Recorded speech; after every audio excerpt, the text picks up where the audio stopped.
Гласот на Америка на македонски. Преку една деценија вашиот прозорец кон САД.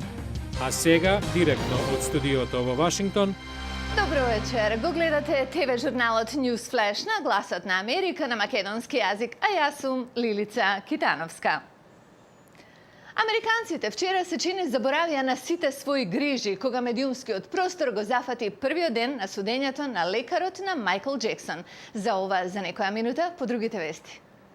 Американскиот председател Барак Обама планира да одговара на прашања од лица со латиноамериканско потекло за време на дискусија што ќе биде онлайн, подоцна денеска, како дел од напорите да се ангажира поддршката на групи што го поддржуваа за време на последните избори. Во САД има околу 50 милиони гласачи со латиноамериканско потекло, а тие му се потребни на председателот да биде повторно избран во 2012-та, зашто последни анкети покажаа опаѓање на нивната поддршка. Кина вели дека армиската соработка со САД ќе трпи заради потегот на Вашингтон да го модернизира тајванското воздухопловство со сделка од 5,85 милиарди долари. Пекинг зборува за американскиот договор објавен минатата недела за модернизација на тајванската флота од борбени авиони F-16, зашто кинеското министерство за одбрана предупреди на директни последици по сделката. Американците од своја страна велат дека пакетот оружје нема да ја поремети рамнотежата на сили во тајванскиот теснец и дека Кина ја задржува предноста. А сега за времето во САД. Американската метеоролошка служба следи два системи на Атлантикот, Офелија и Фелипе, кои се уште се тропски навремења, додека ураганот Хилари продолжува да слабе и сега е од категорија 2 со ветрови 165 км на час. Адвокатот на лекарот обвинет за смртта на поп-звездата Майкл Джексон во 2009 година вели дека собствените акции на пејачот довеле до негова смрт. Ве носиме на отварањето на постапката во Лос Анџелес. Доктор Конрад Мури е обвинет за убиство од небрежност заради давање силен анестетик на Джексон, пропофол, а потоа не ја следел здравствената состојба на пејачот. Но адвокатот на Мури на поротата во вторникот и каже дека Мури одбил да му го даде лекот на Джексон. Тој изјави дека Джексон самиот си вбризгал пропофол и умрел толку брзо што дури немал време да ги затвори очите.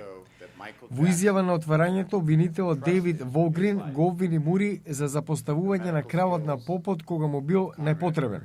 Тој изјави дека Мури бил воден од алчност и од договорот да биде платен $150,000 месечно.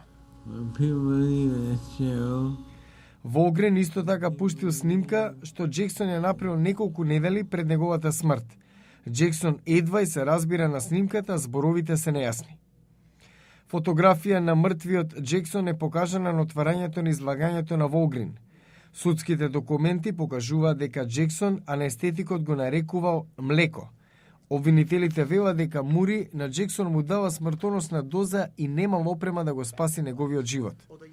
Доколку биде обвинет, Мури се соочува со 4 години затвор и можно губење на лекарската дозвола. Пејачот почина на 50 годишна возраст на 25 јуни 2009 во изнајмена куќа во Лос Анџелес.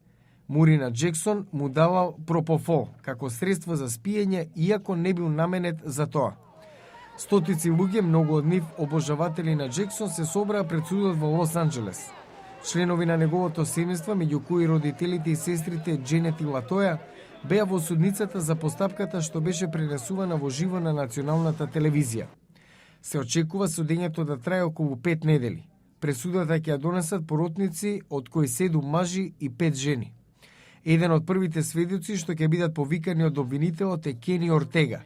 Ортега му бил пријател и кореограф на концертите на Джексон, што ги подготвувал за Лондон. Мика Вајнблад се смета за еден од 10-те предприемачи на луѓето родени меѓу 1980-та и 2000-та година, познати како Generation Next, што треба да се следат. 28-годишниот дизајнер на мајци ја лансирал компанијата Crooked Monkey, во слободен превод Искривен мајмун, во 2005 година. По приложение ви го представуваме дизајнерот чии мајци се се само нездодевни.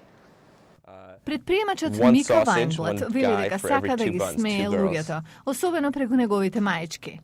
Во 2005 тој собрал едва и доволно пари за Crooked Monkey да започне да прави и да продава мајци. Some of them are a bit risque, but it's a fun kind of Секогаш да бидете свежи е тој вид на менталитет, да обезбедите добар изглед и да е забавно.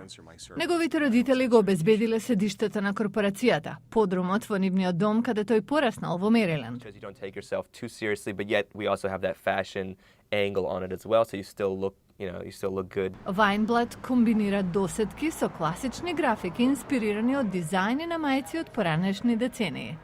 One of the main shirts we sold that night was our Never Leave College shirt. Ова е една од моите омилени мајци. Чувајте го размерот цврст. Практично значи дека кога одите на забава, сакате да имате еден колбас, едно момче за две лепчиња, две девојки. Тој самиот доаѓа до идеи, но ги добива и од други. Вели дека хуморот го наследил од татко му, Стюарт, кој е рабин. Some of them are a bit risque. Некои се до некаде ризични, но имаме договор. Јас не ги цензурирам неговите мајци. Тој не ги цензурира моите He мисии. doesn't censor my sermons, and I don't censor his t-shirts. Многу од тие мајци се дизајнирани за средношколци и студенти. It shows you don't Покажува дека не се земаме премногу сериозно, но сепак правиме мода, така што изгледа убаво. Weinblatt со еден пријател ја лансирал Crooked Monkey во бар близу Универзитетот на Мериленд, каде бил студент. One of the main shirts we sold that night was our Never Leave College. Таа вечер продаваме мајци со надпис "Никогаш не го напуштајте коледжот". Досега овој слоган оди добро. Weinblatt подоцна го откупил партнерот и почнал да се шири. Тој вели, жестоката конкуренција во бизнисот на маечки прави да биде покреативен. Продава во Гуам, Јапонија, Саудиска Арабија, Индија, Канада и Филипините. Годинава очекува профит од $750,000. Кога храна се увезува од цел свет, со неа доаѓа и ризик. Нова лабораторија во близина на Вашингтон се обидува да го намали тој ризик. Утре во News Flash, обука на стручњаци што ќе обучат дома други стручњаци. Почеток на програма за побезбедна храна.